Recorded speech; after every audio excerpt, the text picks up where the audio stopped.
This is the January 5th, 2022 morning session of the Portland City Council. Recording in progress. Happy New Year. Please call the roll.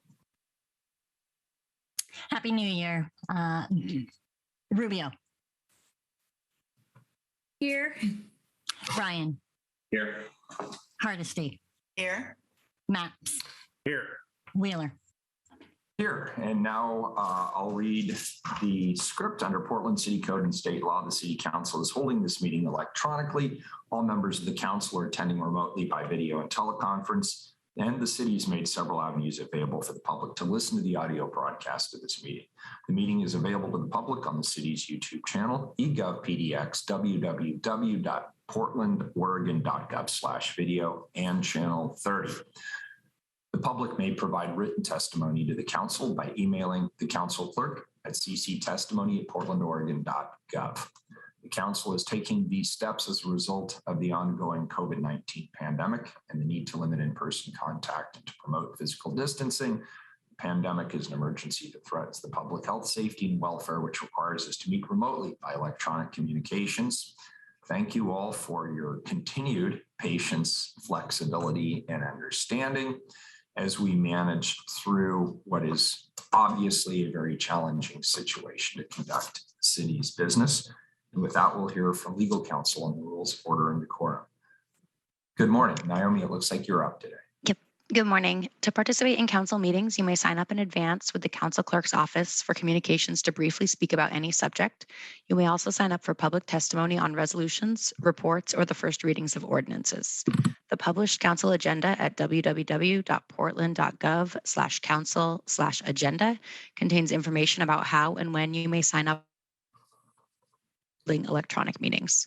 Your testimony should address the matter being considered at the time. When testifying, please state your name for the record. Your address is not necessary. Please disclose if you are a lobbyist, and if you are representing an organization, please identify it. The presiding officer determines the length of testimony. Individuals generally have 3 minutes to testify unless otherwise stated. When your time is up, the presiding officer will ask you to conclude. Disruptive conduct such as shouting, refusing to conclude your testimony when your time is up, or interrupting others' testimony or council deliberations will not be allowed. If there are disruptions, a warning will be given that further disruption may result in the person being placed on hold or ejected from the remainder of the electronic meeting. Please be aware that all council meetings are recorded.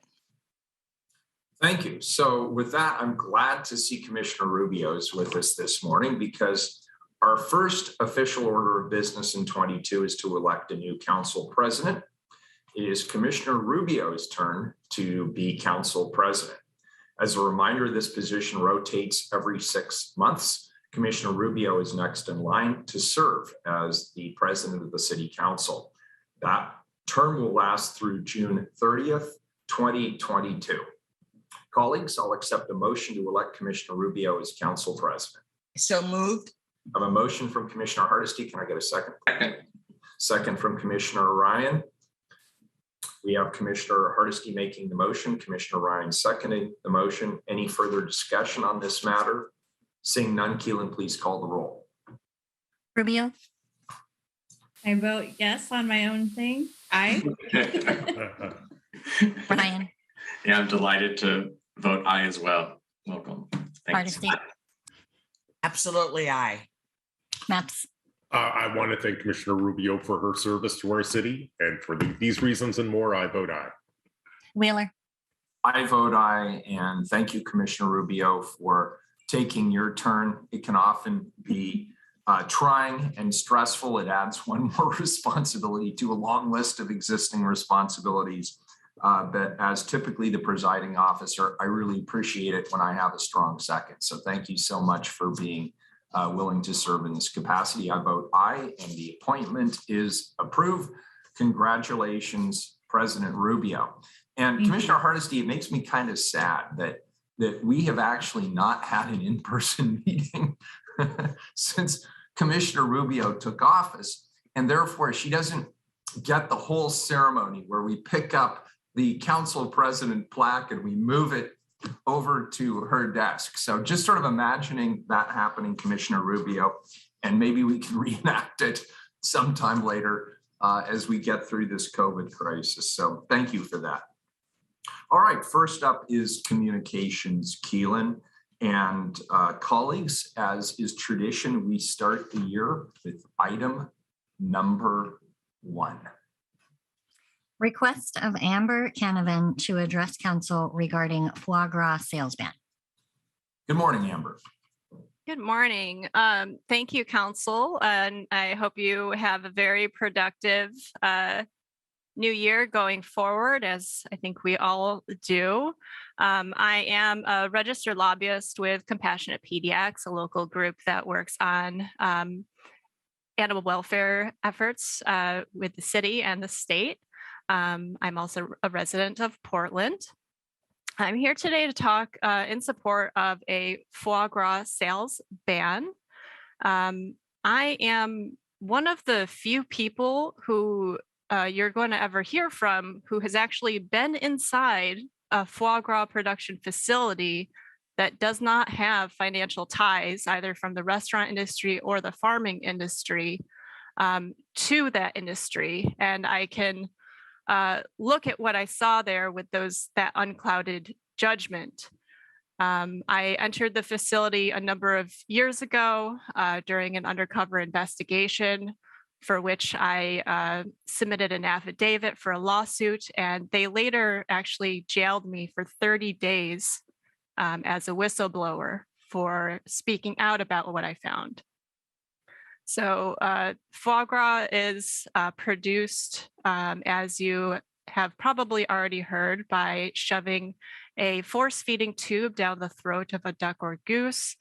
And the aim of that is to force their livers to bloat up, and that liver is sold as a delicacy at about less than 1%, I've heard, of restaurants in Portland, but that's still a significant market for the foie gras industry in the United States. This is also a factory farm, despite what you may hear from restaurant owners or foie gras industry representatives. This is still a very large factory farm with sheds going down almost as far as the eye can see. The air is full of dander and the feces of the birds. These are semi-aquatic animals. So you can just imagine how horrible it is for a semi-aquatic animal to never have access to water, except for when they need to reach their necks through the bars of their pens to sip out of a ½ inch of water going through a tube outside of their pens. They're never able to swim. And I'm so happy that as of just a couple of days ago, New York City had a couple of years ago voted to pass a ban on the sale of foie gras in New York. And that just went into effect a couple of days ago. So I'm popping the champagne bottle on that for those suffering birds. And I just really hope the city council can take this proposed legislation into consideration and, just overall start, as we're moving through past this pandemic, starting to really look at these issues that have been on the back burner for so long. And I just really appreciate the council hearing me today. And I am at your disposal if you ever have any questions about the foie gras industry. Thank you. Thank you, Amber, and thank you for being here today. Next up is item number 2, please. Request of Erin Wing to address council regarding foie gras sales ban. Good morning, Erin. Good morning, Mayor and Commissioners. My name is Erin Wing. I am the Deputy Director of Investigations at the animal protection organization Animal Outlook, and I am here as a concerned citizen of Portland as well, urging you to prioritize local legislation to ban the sale of foie gras in this city.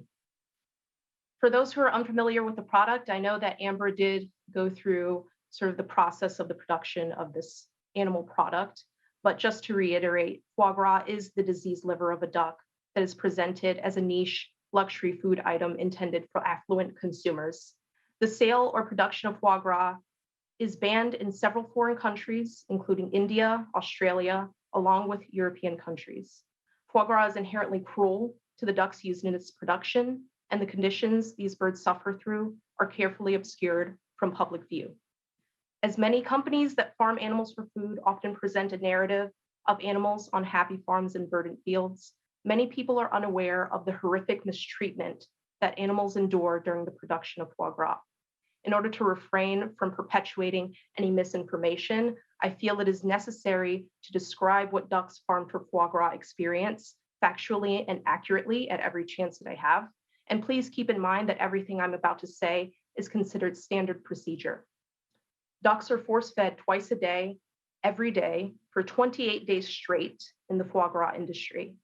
During this process, a foot-long rigid tube is inserted into a duck's esophagus, which rapidly delivers huge amounts of grain, fat, and compressed air into the bird via a forceful pump. This can leave ducks too big to walk or even breathe normally. The force feeding process can also cause organ failure in ducks, injuries to the bird's beaks and throats, and pneumonia. They are kept in intense confinement in wire cages, which causes foot and leg injuries and the spread of illness amongst the animals. At the end of this painful process, the ducks are systematically slaughtered, hung upside down with their legs in shackles on a conveyor system where a worker stands by to cut their throats. In my line of work as a former undercover investigator of animal cruelty, I have seen the horrors of antiquated animal agriculture practices that go unchecked and the effects they have on farmed animals firsthand. As a previous investigation released by Animal Outlook in 2008 shows, foie gras production is rampant with unnecessary suffering, and the product certainly has no place in Portland. If any of what I've just said resonated with you, I again stress the importance of prioritizing legislation that will ban the sale of foie gras in Portland. And if you are willing to view the video evidence gathered by animal protection organizations, I would be able to provide you with that myself in the hopes that it will assist your decision-making process. If you thought my short description of foie gras production was disturbing, upon watching that footage, you will find that seeing it is much worse. Thank you for your time and your service to the city. Aaron, thank you for being here too. We appreciate it. Next individual, please, Keelan, item number 3. Request of Robert Patterson to address council regarding protections for the most vulnerable involved in sex work and charting a course for a legal, independent, and healthy industry. It looks like Robert hasn't joined us yet. All right, maybe he'll pop on later. Next up is, I think, our last individual for communications this morning, item number 4, please. Request of David Shirkani to address council regarding representation for Black and Brown business owners and artists. Good morning. Good morning. Good morning, council members and staff. And also shout out to the Foie Gras speakers. Go vegan in the new year. My name is David Shirkani, and I'm a local artist known as Black and Gifted, currently creating across the city of Portland. I reside in the city of Milwaukee, and happy to be here. Thank you for your time and your patience. I appreciate it. I'm here today to discuss my experiences in Portland, not only as an artist of color, but also as a business owner as well.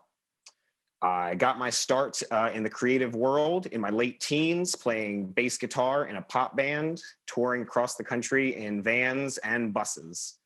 Alongside performing, I also found enjoyment in fashion design and merchandising. I pursued this into a career of creating with some of the world's top talent, and I'm proud to have shared the stage and the road with such phenomenal performers as Maxwell, Jill Scott, and the lovely Miss Erykah Badu, just to name a few. What I learned most from my time spent with these talented artists is that your art is your business in this world. They are one and the same thing. And for many, many people of color, we turned to our arts and our passions and our creativity to survive during this pandemic, either by selling paintings or mixtapes or delivering food or health and hair care products. We organized rallies and marches and mutual aid funds and looked out for our most vulnerable community members. We discovered light within ourselves at a time when things seemed their absolute darkest. We did all of this when our tomorrow seems so unsure. But as we build back, we want to think of future generations and what we could accomplish so that they don't have to go through the same struggles as our community currently goes through. I'm here today with the hope that the city can pave a way towards more arts and cultural programs, as well as business information and receiving fundings aimed at mutual aid and establishing an arts and creative programs for people of color. Facilitating Portland's growing arts community in the wake of this current inflation and gentrification is a task I truly believe the city can achieve with gestures of good faith from our city leadership. More funding and support events like the My People's Market, or maybe opening up space in the Lloyd Center for creative outlets for our community members. More opportunities for students to sell their art or to profit from their art while still being in university, or city-funded grants and tax breaks and incentives for those who do work with these small business owners or these artists. We're a community of artists and business owners because we have to be both. We can't afford to cut corners at every turn and pinch pennies on every quarter. We're here so that many others who can't speak up for themselves or are overwhelmed during this pandemic's hardships can at least feel that they stand a chance in the future. We want to band together today to stay alive in our current economic climate. Thank you. I yield the rest of my time. Thank you. And David, don't go away, because I have a couple of comments, and I know Commissioner Hardesty does as well. Commissioner Hardesty. Thank you, Mayor. Thank you so much, David, for being here. I told you this was an ideal opportunity to talk to all of us in one fell swoop, and I am so thrilled that you took advantage of that opportunity.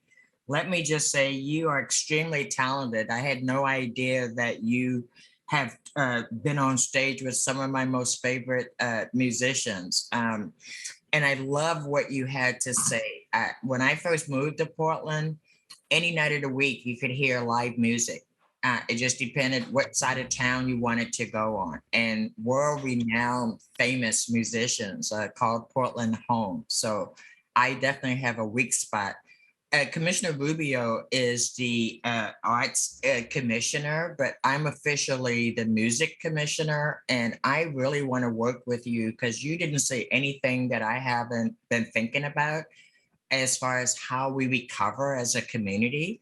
And what made Portland great was that grassroots artists and music community that just came together and created and built community. So I don't want to speak for Commissioner Rubio, but I know her well enough to know that she's going to be right there with me as we think about what does that look like? Because I want to see that too. And I keep saying My People's Market, people need to eat more than twice a year, even though it's a fabulous gathering, but it's only the tip of the iceberg. I met some fabulous entrepreneurs there this year, and you are certainly one of them. And so thank you so much for being here today. And this is the beginning, not the end of a conversation. Thank you so much. Thank you. David, thank you for being here. And I'll share remarks similar to Commissioner Hardesty. First of all, thank you for sharing your talent. Thank you for sharing your ideas. There's a couple of plug-in points here that I think could be very useful for you and for others. You mentioned My People's Market. We're trying to expand My People's Market. We just had a very, very successful one during the holidays in the Central East Side. We also have the Mercatus catalog, and Mercatus allows entrepreneurs of color and others to be able to share ideas, products, market opportunities, distribution channel opportunities. And that may be another place where we could potentially plug you and others in. I'd also like to extend an offer to what we are calling our action tables. We've established a number of action tables related to the city's recovery and resilience as a result of COVID and things closing down and there not being as much commerce or foot traffic. We have several tables that overlap with some of the ideas that you mentioned. I'm thinking of the events and recovery table as maybe being particularly germane to the types of ideas and the vision that you've put forward. I'm wondering if I could have a member of my staff reach out to you potentially to discuss how that might work as a partnership. Sure, it'd be excellent. Great. Excellent. I'll have Ness. Could you do that for us? Great. I'll have a member of my team reach out. But I really appreciate your being here today and keeping this front and center. It's very important. And just personally, I want to congratulate you on your success. It sounds like you're doing really well and you're on your way. And you're a Portland talent we can all be proud of. So congratulations to you. Thank you, Council. I appreciate that. Thank you. All right, we'll move to the consent agenda. Keelan and Vinny items been pulled. Yes, we've had a request for items 6 and 8. 6 and 8 have been pulled. Please call the roll on the remainder of the consent agenda. Rubio, Aye. Ryan, Aye. Hardesty, Aye. Maps, Aye. Wheeler. Aye, the consent agenda is adopted. We'll take up items 6 and 8 after the regular agenda. That will not be very long from now. We have a fairly short agenda today. And that takes us to the regular agenda. Item number 10, please. Accept the year 6 report on the $68 million 2014 Parks General Obligation Bond. Commissioner Rubio. Thank you, Mayor. In 2014, the $68 million Parks Replacement Bond was passed with the support of 74% of voters, showing broad support for reinvestment in our city's parks and recreation facilities. 49 of 52 bond projects are now complete, and the $53.6 million had been spent at the end of June 2021. The remaining 3 projects are underway, and the bond program is on target to deliver on the promises made to voters in 2014. I'm so pleased to see that Portlanders have been able to enjoy their investments in their parks over the years, particularly during COVID, as we have been able to return to playgrounds and parks while practicing social distancing. This past year, we've also enjoyed welcoming everyone again to our renovated pools and community centers. And we work towards ensuring these projects invested in disadvantaged, minority-owned, women-owned, emerging small businesses and/or service-disabled veteran businesses and enterprises in our community, with a combined total of 39% of the value of all professional and construction contracts being awarded to these firms. And we are continuing to make progress and strive to do even more. When we disaggregate the data, we recognize there is still more to be done to grow these numbers and these impacts in the remaining work, and are committed to this. Parks is committed to work with partners in the minority contracting field, including National Association of Minority Contractors, Latino Built, the Native American Chamber, and many other organizations to ensure that more firms are aware and participating in these contract opportunities. Over the last 6 years, the bond program has focused on repair and replacement of the most urgent asset needs in our park systems. The repairs and the asset replacement work have made possible by the bond investments are making positive impacts throughout the city, but are only a small representation of the major maintenance work that needs to be done in our park system. So I'll now turn it over to Robin Laughlin, Capital Renovation Program Manager at Parks, to provide the presentation. Good morning. Happy New Year, everybody. Thank you, Commissioner Rubio. Caitlin, do you have the slide deck ready? Super, thank you. To screen up over here. Again, thank you. Hello, Mayor Lou Wheeler and members of council. I'm Robin Laughlin. I use she, her pronouns, and I'm the Capital Renovation Program Manager for Portland Parks and Recreation. I'm here today, as Commissioner Rubio mentioned, to present the year 6 report on the 2014 Parks Replacement Bond. Before I get started, I want to double check if you can hear me okay. I've been having some trouble with my microphone. Okay, thank you, Commissioner Hardesty, appreciate it. I don't want to be too garbled. Next slide, please. The 2014 Parks Replacement Bond provides up to $68 million in funds to make urgent repairs in parks, community centers, and park facilities throughout the system and throughout the city. Portland Park and Recreation's bond program has just completed its 6th year, a busy year summarized in the year 6 report I'm presenting today. There is a lot of information to share, and I'll be focusing today on 3 key points of the report: performance, opportunity, and accountability. I will also share the program's achievements in making park and recreation and facility improvements and making renovation and accessibility improvements across the city. Next slide, please. Thank you. As in past years, the bond program has remained consistent with the language of the measure, with project work focused on 7 established themes of playground replacement and repair, trails and bridges, pools, protecting workers, Pioneer Courthouse Square, accessibility, and restrooms and other urgent repairs.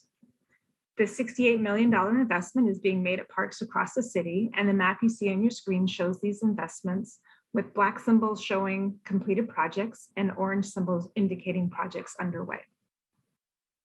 And the next slide, please.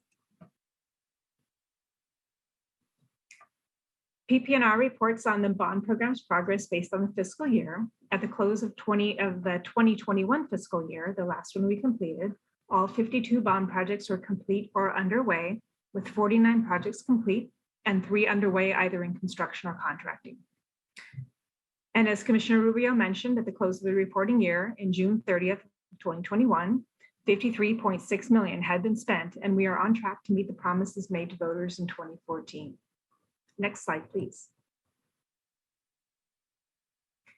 In the last fiscal year, the bond team completed 3 projects, bringing the total of 49 completed. And those 3 completed projects were Preston Park Playground renovations, the Matt Dishman Community Center roof repairs, and ADA renovations at East Portland Community Center. Of the 3 projects currently underway, the Gabriel Park Playground renovation project is on schedule and in construction right now. And projects at Delta Park and Urban Forestry and the Mount Tabor Yard were delayed at the land use and development permit phases. However, they are on track now for completion. The next slide, please. Thank you. Moving on to budget, the bond program is on track to deliver all the promised projects within the available funding. Overall, the program is tracking an excellent on-budget completion with a few project overages such as the Mount Tabor Yard and the Urban Forestry Yard staff facilities. These overages are being addressed in keeping with the financial policies of the program. If there are any remainder funds after completing the promised projects, we will work with the Parks Commissioner, Rubio, Director Long, and the Bond Oversight Committee to ensure that these funds are appropriately allocated in keeping with the program's fiscal policies and the goals of the program. From the beginning, we had a long list of potential projects that were vetted with the public. However, we were only funded for a fraction of those, and this list will be used as a basis to draw from in selecting any final projects if we have remainder funds available. Now, in addition to tracking project spending, we also monitor administrative expenses. We do have good news here in that the cumulative spending on administrative expenses continues to remain low, with 4.5% of overall spending for the life of the bond, well below our target of 10%. And the next slide, please. So not only are we working hard to improve parks infrastructure, the bond funding is also being invested in the greater Portland community to ensure that disadvantaged, minority-owned, women-owned, emerging small businesses, I'm in a Portland building, and or service-disabled veteran business enterprises, known as DMWESB, SDVBE firms, have opportunities to design, bid on, and construct bond projects. These firms you've also heard referred to as COVID certified firms after the state's certification office for business inclusion and diversity. So since July of 2015, bond projects have awarded 39% of the combined value of professional design services and construction work to state certified firms, exceeding the city's goal of 20% utilization. A further breakdown of bond spending for the combined value of professional design services and construction work shows 17.7% of the value was awarded to minority-owned businesses, 16.1% to women-owned businesses, and 5.5% to emerging small businesses. Taken separately, 31% of the value of all professional design service work for the bond work has been awarded to COVID firms, and 41% of the value of the bond's construction contracts have been awarded to these firms, with the breakdowns you see on your screen. Now, I do want to mention here that looking at the certified firm data disaggregated, we do see that we still have work to do, as Commissioner Rubio mentioned, and we do want to continue to improve on our minority contractor participation rates. And although the bond work is coming to a close, we do plan to continue and actively participate with the National Association of Minority Contractors, Latino Built, the Philippine American Chamber of Commerce, the Oregon Association of Minority Entrepreneurs, and other local professional and trade associations to continue to foster relationships and share upcoming contracting opportunities in our capital work. Excuse me, Mayor. Yes. Commissioner Hardesty. Thank you, Mayor. Robin, I was trying to get you to take a breath. You took water, so that gave me a moment to step in and ask this question. This doesn't tell me anything about who's benefiting from these park contracts. When you say minority, it's really, I need much more disaggregated data. And so this doesn't tell me whether or not we've changed anything about who we contract with and how we contract at the city of Portland. So because when I first got here, we had really big numbers, but when we disaggregated it, we found out that people of color were not in fact getting the kind of contracts that we thought they were getting. So again, the state certification is not a helpful tool or hasn't been. So I'm not quite sure what you're measuring because that's a very poor tool for us to use to determine if we're successfully engaging minority contractors. So do you have any other data about who actually is benefiting from these PARC contracts? I do have some extra data that I can give you. We do have, we took a look at the state, the numbers that are on the state. Oh, I'm on the wrong side. Just a moment. Let me get to my side. Here we go. We were able to get onto the state data list, pull that data from their website and to identify the composition of the minority participation. So like what you're seeing on your screen, the 17.7% of the bond contract dollars was awarded to minority businesses. What minorities were those? What we know is after looking at that data is that 70.6% of that 17% went to Black-owned firms, 14.4% went to Hispanic-owned firms, 4.6% went to Asian Pacific, Asian Indian firms, and just under 1% went to Native American firms. And there were about 9.5% of the firms that didn't identify what minority they were. So that's the information we were able to pull from the state's website. And that's the detail I know. Is that helpful for you? That's a little helpful, but just like I asked with other contracts that come in front of us, I'm always curious as to why that's the only measure is the state certification, rather than the fact that we know we have minority contractors of all ethnicities who aren't in the state system, since the state system only has about 20% of the eligible contractors in it. And so I'm just always curious as to why that's the measure is what the state says as compared to what we know to be true here in the city of Portland. Yeah, it's an interesting question. I'm sorry I don't have a good answer for you on that one. But one thing we can do is we can work with procurement. We can work with our internal procurement liaisons to start to get a little bit more into who we're talking to. And then again, as we mentioned, we do want to continue to do more outreach to the people that are in the associations that does always run the risk of like, is that really reaching all the contractors or not? We're trying to find that best path forward for sure. I think you'll find a welcoming audience with our new procurement director, Biko. But again, when you just give me the state numbers, that just tells me 80% of the people who could have potentially participated weren't even included in what you are identifying as success. So, yeah. Thank you. All right, thank you. Any other questions on this slide before we go to the next one? Okay. I don't hear any, so Keelan, if you can move to the next one, please. Thank you. I do want to move on to the topic of accountability. Audits were required as part of the bond measure to ensure fiscal accountability. To meet this obligation, an outside firm, Harvey & Rose Associates, was hired to provide a performance audit at the midpoint of the delivery of the bond program. That work was completed in January of 2019, and we will have another audit that will be performed at the conclusion of the bond program work. The findings of the audit confirm that the funds are being spent in a manner that adheres to the language of the measure. The program is operating in a fiscally responsible manner, and that the existing documentation systems are transparent, in place, and functioning well. The audit included recommendations to further enhance the program's efficiency, and the program has made progress on implementing those recommendations, with a recent focus on process improvements related to contingency tracking and bond issuances. The next slide, please. So with the initial bond selection work, an extensive public outreach process helped garner bond support, thanks in particular to Commissioners Fish and Fritz. Building on those efforts to allow us to have such success in gaining the bond, The bond team has engaged in public outreach efforts tailored to each of the bond projects as the number to each of the bond, excuse me, each of the bond projects that drive.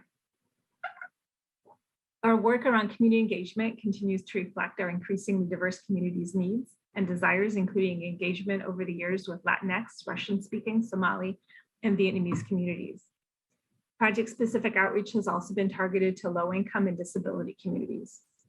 During year 6 of the bond work, community engagement efforts focused on electronic notification of project completion and construction milestones, and in-person events were not held due to COVID-19 restrictions.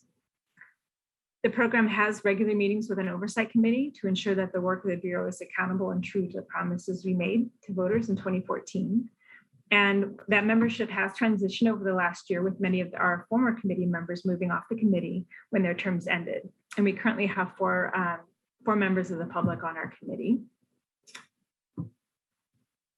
And with this year's annual report that I'm presenting to you now, the Oversight Committee has been working on their annual report, and they will be presenting that to you as soon as they have completed their work. And the next slide, please. So all of the bond projects bring quality revived services to our community, and I'd like to now share a few of the projects that we completed last year. The slide on your screen is the Preston Park Playground that was completed in fall of 2020. This playground renovation project features modern, more accessible play environment and includes a new accessible pathways and irrigation system improvements. And the next slide, please.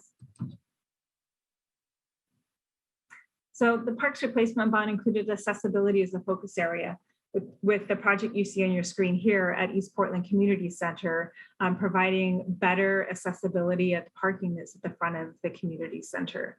We also focused on efforts at Washington Park, Mount Tabor Park, and at the Multnomah Arts Center, and other projects in other theme areas in the bond program removed over 400 barriers to access, 488 barriers to access. This work included targeted repairs on playgrounds, at pathways, and at pools, and more locations throughout the city. And the next slide, please. So the bond program's restrooms and other category has also made renovations to 22 facilities throughout the city. And this important work included the images you see on your screen of fixing the roof at the Matt Dishman Community Center. So we have been avoiding leaks and been able to protect this important asset for the community. Have your next slide, please.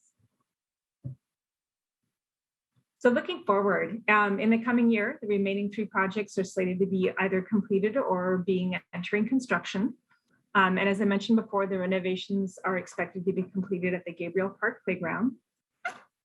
Those are expected to be complete this spring. And the urban forestry facilities out at Delta Park should be completed this spring as well. And construction at the Mount Tabor Yard has begun and is currently underway. And again, this year, as we talked about last year, the COVID-19 pandemic really has changed the way that Portlanders interact with our parks and community centers.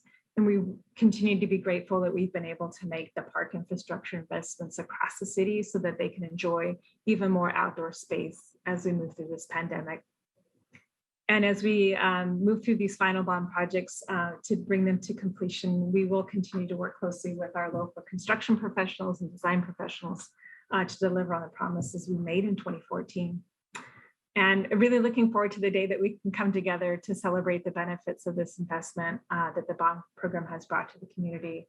Hope to do that in person again someday. And if you could go to the next slide, please.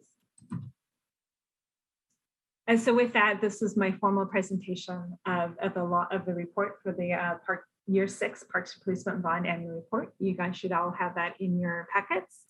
And we will, after the meeting today, we'll be posting the long report on the website. The information is noted on your screen. And later we will be posting a short version in both English and in Spanish at the same location. And I'm happy to take any other questions you may have at this time. And I want to say thank you very much for your time. Great report. Colleagues, any questions at this time? Commissioner Maps. Yes, thank you, Mr. Mayor. First, I want to start off by thanking or actually congratulating Parks and Commissioner Rubio on delivering on these 52 projects. Really great work. I'm really glad to see Parks make progress on its maintenance backlog. I was wondering if staff, though, could give us an update on where Parks stands in terms of maintenance for the short to medium term. How much, in other words, how much of a dent did we make here and how much is left? And also, how do we pay for the maintenance work that we still need to get to over, say, the next 10 years? Oh, wow. Great question. Right now, we have about a $500 million backlog in identified maintenance needs in our system. So 68 million to 500 was it's not an even for sure. It's a difficult question to answer because in 2014, we had a list of identified needs, and many of those needs are still out there in our system. We got to 52 projects. We have hundreds and hundreds more. So I don't have exact numbers for you for what that ratio might look like, but I know that there's a very deep need. And over the last 6 years, we fixed 52 sites. The remainder of the sites, not all of them, but many of them continue to deteriorate. We got $2.5 million per year in major maintenance funding from the general fund, and an additional approximately $1 million to address ADA deficiencies throughout the system. So it's a little small bite of the elephant for sure. Sure. So you have $3 million, roughly $3 million in resources a year, and you have a $500 million maintenance backlog. That's right. Is there a plan or a process for coming up for a plan to figure out how you close that $497 million gap? Absolutely. There is Director Long's office is working on, you may have heard of Healthy Parks, Healthy Portland. So we are really looking to find ways. We started this work with Commissioner Fish about 1.5 years ago, 2 years ago, and Commissioner Rubio has picked up that baton. And so we're looking at a lot of different ways about how we can balance what we're providing for the community and how we can take care of it. We do have some opportunities with the new levy, which is just operating, to be able to hire additional maintenance staff, but the numbers are again very small compared to the need. So it's a tough one for us for sure. Great. Thank you very much. Thank you. Thank you, Commissioner Hardesty. Thank you. I just wanted to add in response to Commissioner Mapp's question that when I first got here, we were working on a long-term funding mechanism for parks to become sustainable. And, we're not there yet. Instead, we did the levy instead of the long-term planning. It's my hope that in due time, Parks will actually come back with a full proposal that actually addresses the long-term backlog of maintenance. I do believe that under the new bond, however, the maintenance cost is covered. Is that correct? Or is it no, it is not. So I see Commissioner Rubio was shaking her head. No, I'll stop and. I'll let Robin answer that. Go ahead, Robin. And then I'll thank you. You're right. The levy that was recently passed only covers operating costs. The $500 million backlog we're talking about is related to capital investments, making investments to things rather than bringing in people to take care of those things. So it's a little bit different color of money, if that makes sense. Oh, no, it makes perfect sense to me. I just wanted to make sure that it was clear that the totality of the issue, right, which is you have a $500 million backlog, I have a $4 billion backlog, and it's an ongoing issue that this council needs to address. Thank you. And excellent job, great presentation. Really appreciate the very thorough report. And I think voters will be pleased with the outcome of this investment of dollars. So thank you so much. Really appreciate the hard work. Commissioner Mapps, did you have your hand up again? I was just going to say one of the points of bringing this issue up is to recognize that that Parks has a structural financial problem, and I look forward to just working with Commissioner Rubio and folks over at Parks to find a sustainable solution. Thanks, excellent. And that's good advice for all of us. Great. With that, colleagues, if there's no further questions, I'll entertain a motion to accept the report. So moved. Have a motion? Second. Have a second from Commissioner Ryan, motion from Commissioner Hardesty. Thank you both for that. Any further discussion? Seeing none, Keelan, please call the roll. Rubio, I'd like to thank Robin and all the great staff at Parks for their diligent work on these bond projects and for delivering on the bond's promises to voters. I also want to thank my colleagues for their thoughtful questions and the concerns raised around the long-term sustainability. I share those concerns, and we at Parks are thinking about that every single day. So we will definitely bring you in when there is more to share on that front. This was a very helpful presentation, which highlights the great work the Bureau is carrying out in our park system, our areas of continued work in order to finish strong, as well as the system's ongoing maintenance needs. Portland Parks Recreation estimates that we have over $500 million in deferred maintenance, as we've heard, over the next 10 years that needs to be addressed. And this need is front and center as we think about the sustainable future of our city parks. So I look forward to continue working with my colleagues on council and the park staff to address these needs and track the final completion of these bond projects. I vote aye. Ryan, Thank you, Commissioner Rubio, for your governance oversight of this report, and to you, Robin Laughlin, for presenting this report for Parks Year 6. I was looking at the map and the locations, the 49, almost 52 complete, the neighborhood access. Basically, your geographic balance was very strategic and it's well played, and I wanted to acknowledge that. So truly, these results are something that we can take a pause to celebrate. I also look forward to seeing how we'll spend the balance. There clearly is a lot of needs, and it'll be interesting to see how that will be spent. And before I vote, I also want to acknowledge Parks as a key partner during the severe weather storm that we just experienced. Your Bureau always is open and accommodating, and I just want to acknowledge that that goes unsaid too often. So thank you, Parks, for being such a great partner during this severe weather storm. I vote aye. Hardesty, Thank you, Commissioner Rubio, and thank you so much, Robin, for your very thorough presentation. I vote aye. Maps, I just want to congratulate Commissioner Rubio and Parks for delivering on these 52 important maintenance projects. And I also want to pledge my cooperation and participation in Commissioner Rubio and Parks' efforts to find a sustainable solution to the long-term funding challenges that we face over at the Parks Bureau. And for these reasons and more, I vote aye. Wheeler, I appreciate this report as always. And while the Parks Bureau is facing some significant challenges, particularly around sustainable funding, as well as the deferred capital maintenance backlog, I am very confident that Parks Bureau leadership, frontline employees, the commissioner in charge, Commissioner Rubio, have this well in hand and continue to put these issues front and center, not only as important issues for the council to think about, but also as actionable items that are being thoroughly considered within the Parks Bureau. And that's the kind of leadership I love to see. So once again, I'm very happy to support this report, and I look forward to the work that we'll do in the interim till we hear another excellent report, I'm sure next year. I vote aye, and the report is accepted. Thank you all. We'll go back now to the consent agenda. Item number 6, please, Keelan. pay settlement of Demetrius Bachelor bodily injury lawsuit for the sum of $19,500 involving the Portland Police Bureau. Very good.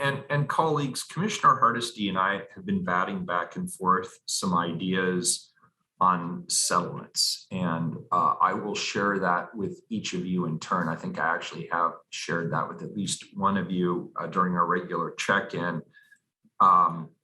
It is highly likely that police items over a certain amount are going to get pulled.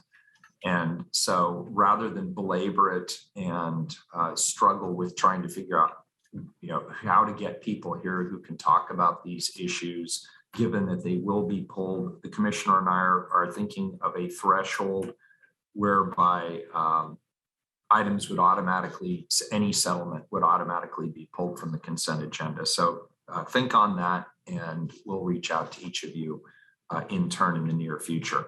This particular ordinance, colleagues, resolves a bodily injury claim filed against the city of Portland back in February of 2021. We have Deputy City Attorney Ryan Bailey and Senior Claims Analyst Karen Bond here to present the ordinance. Welcome, Ryan and Karen. Good morning, everyone. So this case stems from a June 4, 2020 protest that occurred in the vicinity of the Multnomah County Justice Center between 2 a.m. and 4 a.m. approximately. Mr. Batchelor was parked on 2nd Street in the center lane with his vehicle parked in the wrong direction. PPP officers dispersing the crowd determined that the vehicle was a potential threat to the crowd and officers, and subsequently deployed a vehicle and pepper sprayed Mr. Batchelor to prevent him from entering the vehicle. Officers detained Mr. Batchelor at the scene, though he was subsequently released without citation. Mr. Batchelor alleges that PPP officers used excessive force on him during the interaction and filed this subject lawsuit in federal court. The city denies the allegations in the lawsuit. However, given the expected costs of litigation, the risks of an adverse jury verdict, which would include payment of attorney's fees, the parties engaged in settlement negotiations and reached this negotiated settlement in October of 2021. Mr. Batchelor has agreed upon the settlement of $19,500, and the city attorney's office and risk management together recommend that the city council approve this settlement. Very good, thank you. And at this point, I'll call for public testimony. Keelan, who pulled this item? Dan Handelman pulled the item and he's on the call. I assume he is here and would like to testify? Yes, go ahead, Dan. 3 minutes, name for the record, Dan. Thank you. Thank you, Mayor Wheeler and City Council. My name is Dan Handelman. I'm with the group Portland Cop Watch, and I'm glad to hear you're having discussion about pulling items onto the regular agenda that are being put on the consent agenda about police violence. Often there are car crashes and stuff. Those are things that are of interest to Portland Cop Watch. Sometimes those might be caused by distracted driving and other things that do need discussion, but it's the cases of misconduct that we're really interested in having on the regular agenda for public discussion. So I'm hoping that's part of the criteria you're looking at too. And regardless of the amount, I mean, only cases over $5,000 come before council. And I think if there's misconduct involved, it should be discussed publicly. And I think the issue is that the last time we were talking about one of these lawsuits, that there are no consequences for the officers involved most of the time in these incidents, but this provides you an opportunity to discuss the issues that were underlying in the case. And I think I read more in a newspaper article than what the employee who just described this whole situation was, where it says that the police rammed Mr. Batchelor's car, and the car hit him in his back, and then the police threw him to the ground and further aggravated the injury that he had. And he also claimed, according to what I read, that following this incident, the police continued to harass him into the future at later encounters. And this is something that we hear from family survivors of police shootings and other people who have, done their time in jail or prison and come back out again, where the police just keep going after them because they have a vendetta. And I think we are realizing now that that is true, that the police do target people because they don't like things that they did to them. Commissioner Hardesty, I think you understand what I'm saying. So I think it's worth having these discussions about what's going on, just beyond the injuries that were suffered by this one person. And I'm hoping that you'll think about using these as opportunities to correct police behavior and make sure these things don't happen again. I think that's really what the issue is. And when it's said that these discussions about settlements are only supposed to be about the vote about whether or not to pay out the money, that's kind of like saying, well, the discussion about whether to build new reservoirs is only about whether or not to build a new reservoir. And there's always a lot more issues involved in that. So I really encourage you to put these on the regular agenda, have these discussions, hold officers accountable, and stop paying out like what has been more than $500,000 for the violence that police have done at the protests in the last several years. Thank you very much for your time. Dan, Keelan, has anybody else signed up? We have one other person signed up, All right. Derry Jackson. Good morning.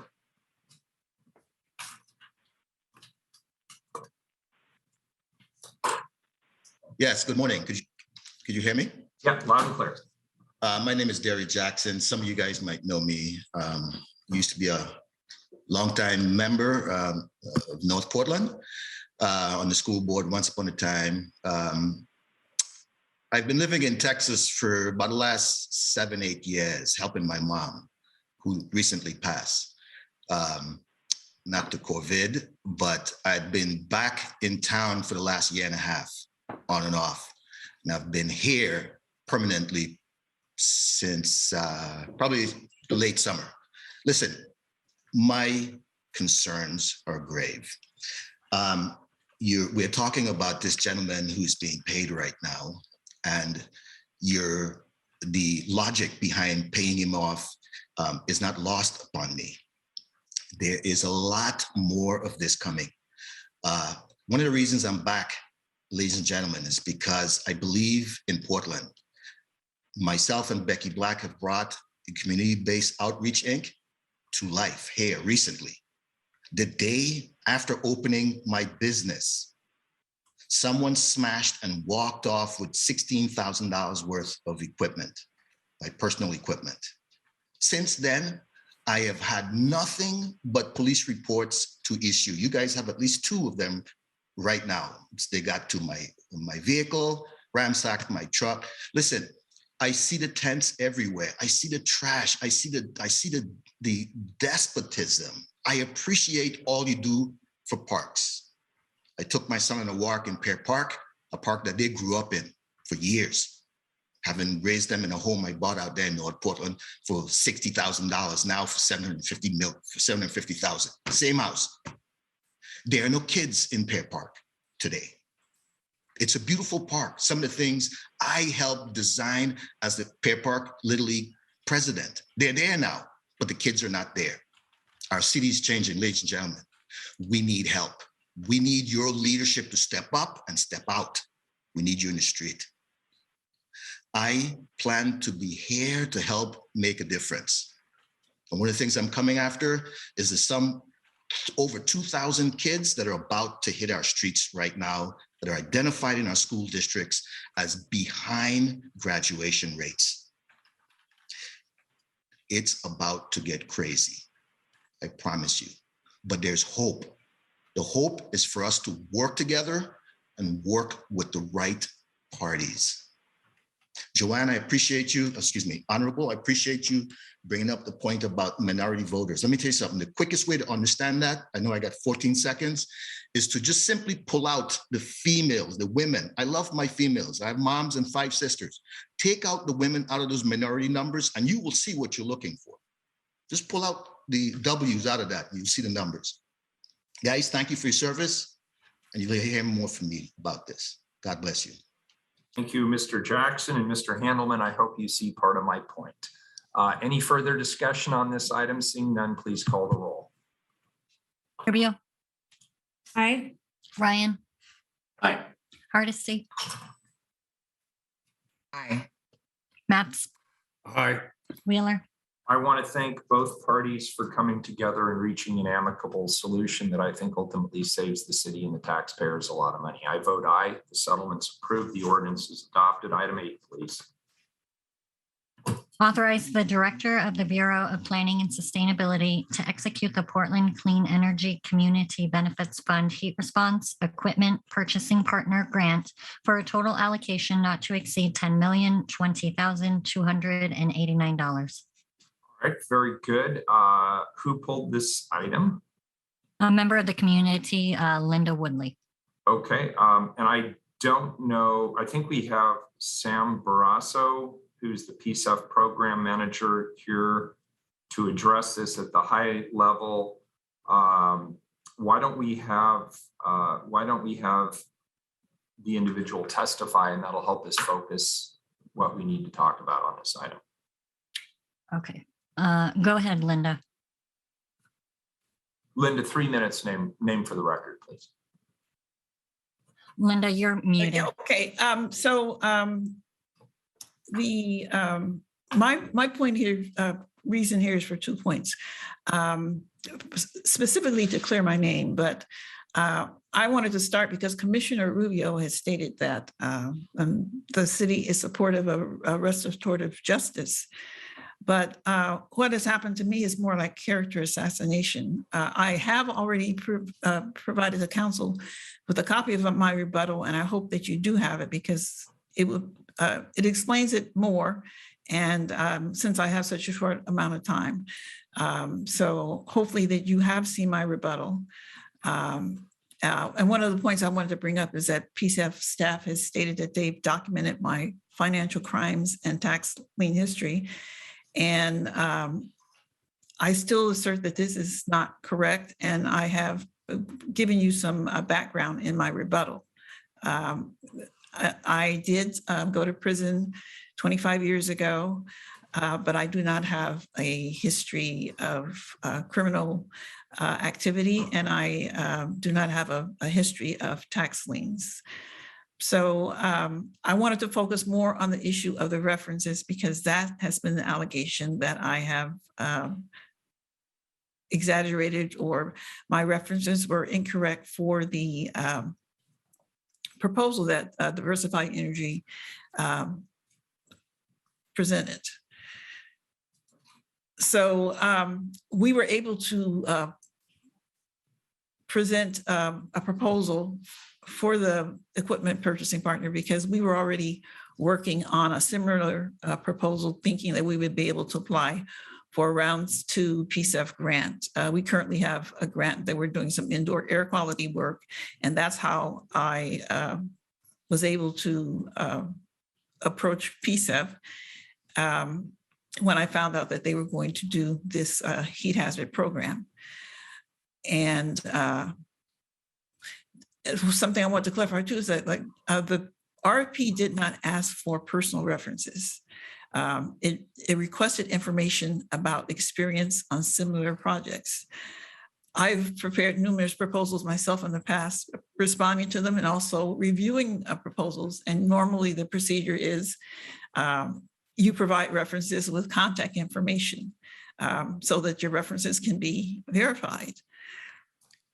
PCF only asked for references after the Oregonian article came out, and then they gave me a day and a half to respond. One of the projects took place over 10 years ago, and the other one that they questioned took place about 6 years ago. It was impossible for me to provide references for actual people for PCF to call from such a long time ago. So what I did, I provided them documentation and information where they could verify these projects. For instance, I gave them a copy of a contract that was one of the questions, a direct stall program for Pacific Gas and Electric. And the other one was for a program that happened 10 years ago called Energy Upgrade California. And I provided them with PCF with an email from one of my former direct reports about where she confirmed that I had been her supervisor on that project.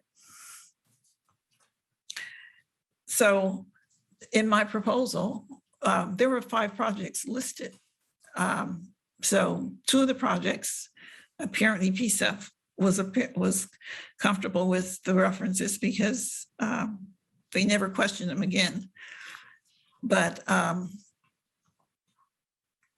December 14th at 10 p.m. at night, PCF sent me a letter with a list of these alleged crimes and tax liens and requested information on 3 references. And they told me to respond by Thursday at 5. So I get this letter at 10 o'clock on Tuesday, and they want me to respond by 5 o'clock on Thursday. So of the information they were requesting, They asked for, Mayor, I'm sorry? excuse me for interrupting. Commissioner Hardesty. Mayor, I believe we're a minute and 38 seconds over time. Yeah, I would ask you to wrap it up, please, Linda. Oh, I'm sorry. Well, what I'm going to say is I provided documentation and so I have the references and I did not lie in the response. And well, I mean, if I only have, but at this point, it's just, but just to want to PSEP have the references they asked for, that they're not even the references I supplied. They asked for references for people I never even heard of. They misread the information. And so what I'm saying is, I wish I had a little bit more time to go into this because I really think that there's been a misinterpretation of this whole thing. But if all the time I have, I'll just have to wrap it up. Thank you. Appreciate it. Any further public testimony, Keelan? No. Any further discussion on this item? Does anybody want to hear from Sam? Sam, are you here? Actually, Oh, Commissioner Maps, go ahead. Sam, if you have anything, you can go first.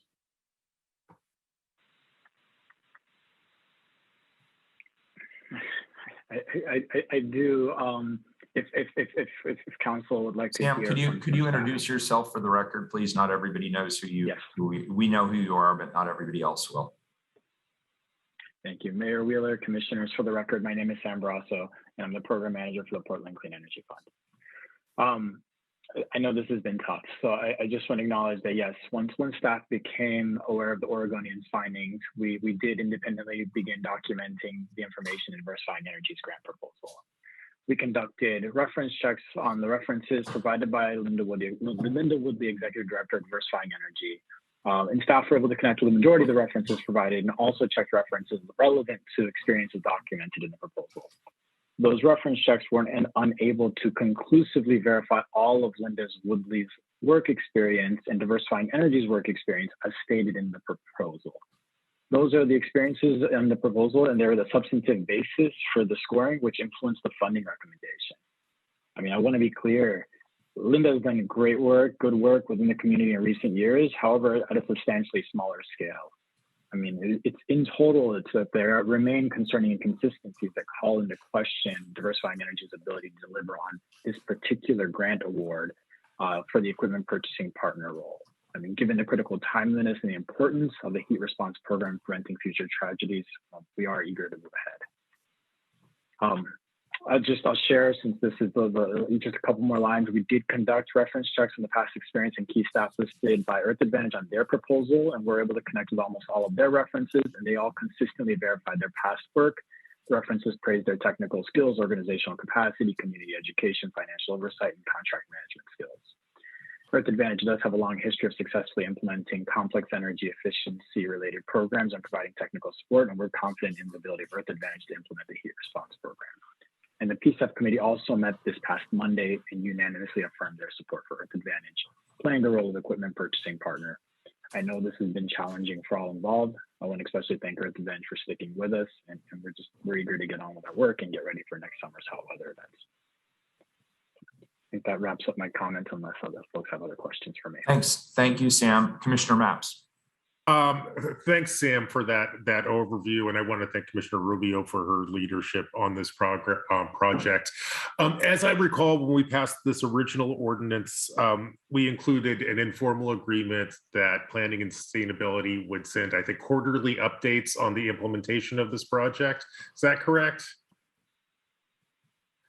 Correct. Yeah. I just have a request with this new ordinance. I hope that we can also have that quarterly report to council on how things are going. Does that sound good to everybody? Yeah. And assuming that's directed at me as well, that is doable. Commissioners, yes, that we can do that. Okay, great. I sure appreciate that. Thank you, Sam. And we appreciate you too. Very good. Thank you. Colleagues, any further questions or comments? Keelan, please call the roll. Rubio, I want to thank Sam Morasso, Director Durbin, and the PSF committee for the thoughtful time and attention to this matter over the past few weeks. And I also want to acknowledge the testimony of Ms. Woodley, who is here today, and for her written response. The work of PSF is at the very core of what we believe and value as a Portland community: racial and climate justice work and economic opportunity by and for frontline communities. And we've been entrusted by Portlanders with this opportunity. And this trust also requires that we hold fidelity and accountability to PSF's mission and to the community. And in the matter before us, centering community also means making the necessary mid-course changes to ensure we meet PSF's goals to the fullest extent possible. And in this case, saving lives depends on the successful execution of this heat response grant. And that's the bottom line for me: to move the dial on improving outcomes for the lives of Black, Indigenous, and communities of color, vulnerable and low-income residents. And core to that is to responsibly steward these valuable resources to meet PSF's mission.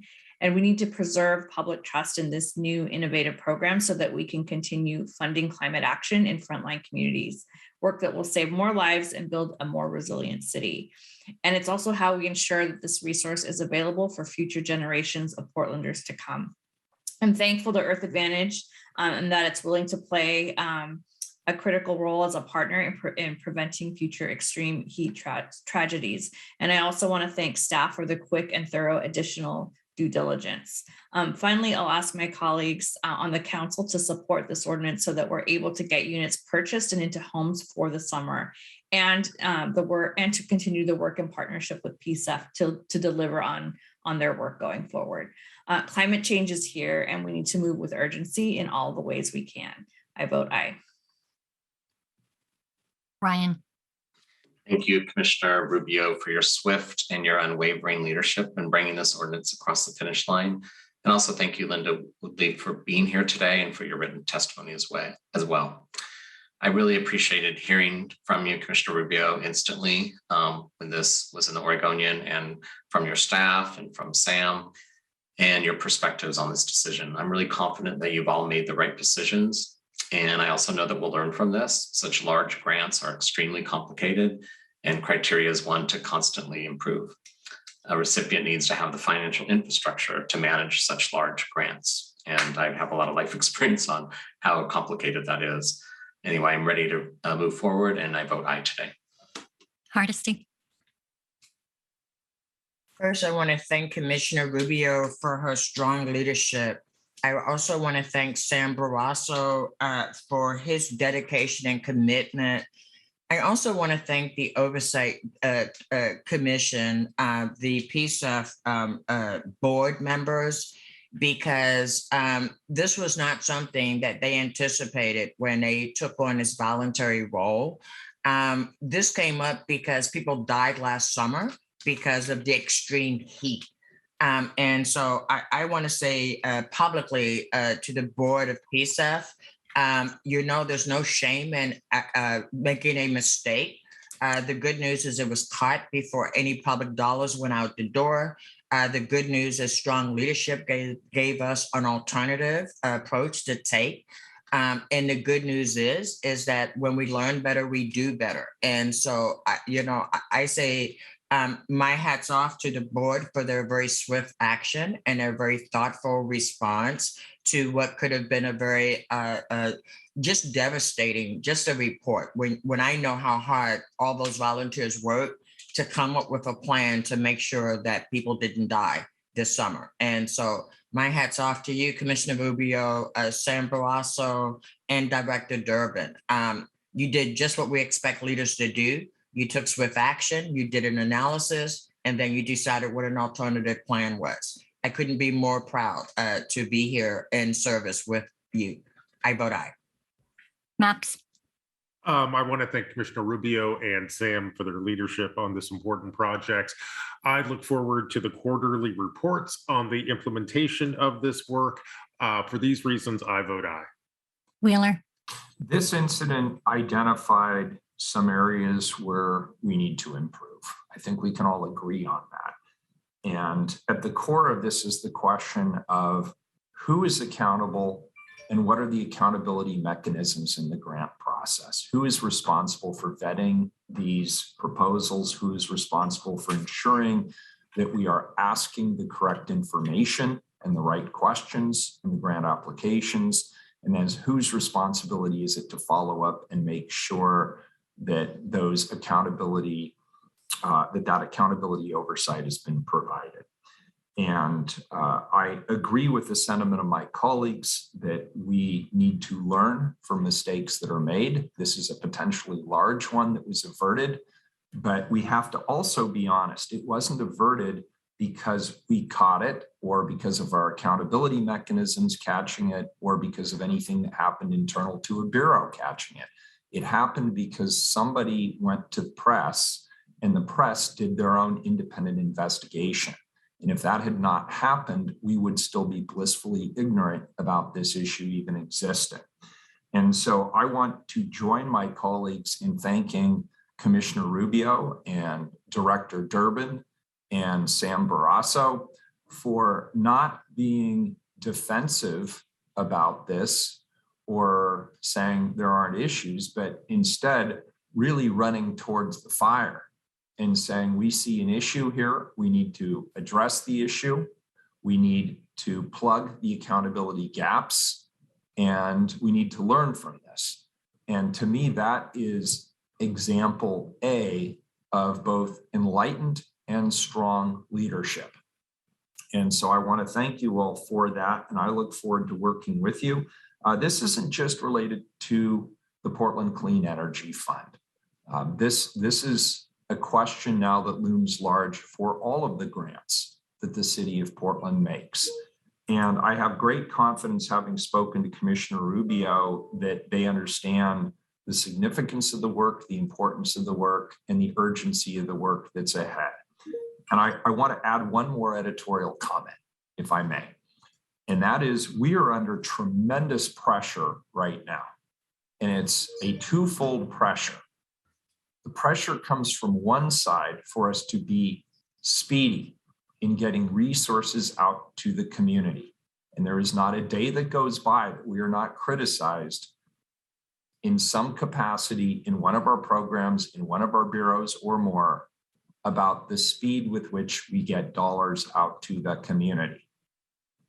Competing against that desire to act quickly and with urgency is the necessity of being thorough in our due diligence and taking the time to make sure that we are using the taxpayers' money wisely and effectively, and that the program is likely to be successful. That takes time. And so we're always going to be caught in this vice of urgency versus effectiveness and accountability. And that's just the way it is. And Commissioner Rubio, in her comments, demonstrated to me that she understands both of those imperatives extremely well. And so I am grateful for this moment of clarity on the city, the part of the city council, and the desire of all of us to evolve and do better going forward.